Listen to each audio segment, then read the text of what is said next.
Bəli, Çinarə, vurguladığın kimi artıq dünəndən etibarən metronun bəzi stansiyalarına, deməli, yəni bütün stansiyalarına daha doğrusu hərəkət məhdudlaşdırılmışdı və buna bağlı informasiya təqdim olunmuşdu və səbəb kimi göstərilirdi ki, Ulduz Nərimanov mənzilində qısa qapanmanın baş verməsi. Təbii ki, ilkin səbəblə bağlı məlumatlar da təqdim olundu. Məsələn, bugünkü gündə də artıq yeni bir qrafika keçib metro stansiyalarının fəaliyyəti. Bununla bağlı ümumiyyətlə baş verən gərginliklə bağlı təfərrüatlı informasiyanı hazırda ilə qonağın Bakı Metropoliteni Qapalı Səhmdar Cəmiyyətinin İctimaiyyətlə Əlaqələr Şöbəsinin rəisi Bəxtiyar Məmmədovdan əldə edəcəyik. Xoş gördük Bəxtiyar bəy. Buyurun, təfərrüatlar sizdədir, eşidək. Salam, hər vaxtınız xeyirli olsun. Bəli, dünən gecə saatlarına doğru artıq bu günün iş qrafikini də elan etmişdik.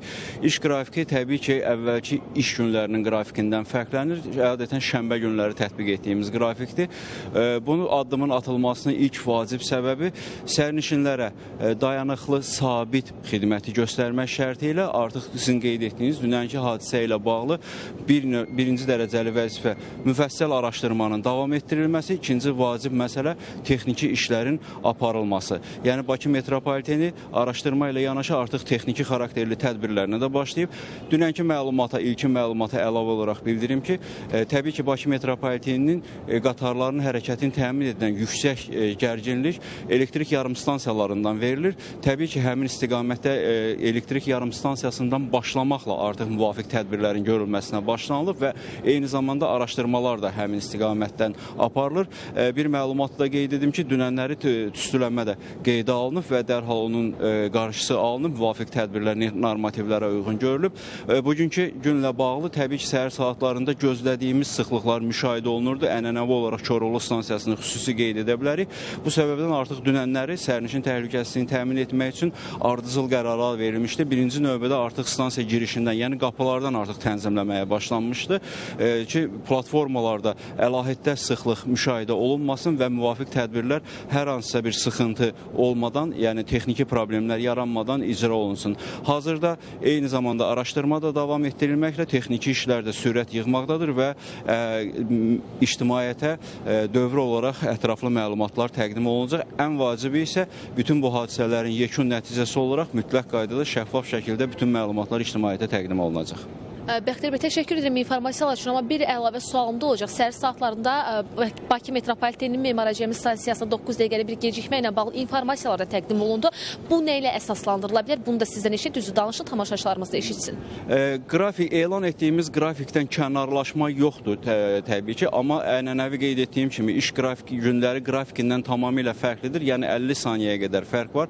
28 may stansiyası xətlərin kəsişərək birləşdiyi sahə olduğundan avtomatik olaraq Dərnəgöl istiqamətində və qeyd etdiyiniz Memar Cəmi və eyni zamanda İçəri şəhər istiqamətdə intervallar 2 dəfə artıq olur və Bakı Metropoliteni artıq Neftçilər və qeyd etdiyiniz Memar Cəmi stansiyalarından müvafiq tənzimləmələri operativ təmin etmək məqsədi ilə əlavə tədbirləri də təbii ki görür. Təbii ki, səhər saat 8-9 arası sərnişin sıxlığı qeyd etdiyiniz istiqamətdə 20 yanvarda, əks tərəfdə Koroğlu istiqamətində xüsusi sıxlıqlar müşahidə oluna bilər. Atılan addımların səbəbi bundan ibarətdir. Bir qısa sualım da olacaq. Bu generatorların işləməməsi ilə bağlı, yəni əsaslandırma səbəblər də deyilir. Bununla bağlı nə deyə bilərsiniz? Bəli, bu barədə ilkin olaraq və məsələnin kökünü izah edim sizə.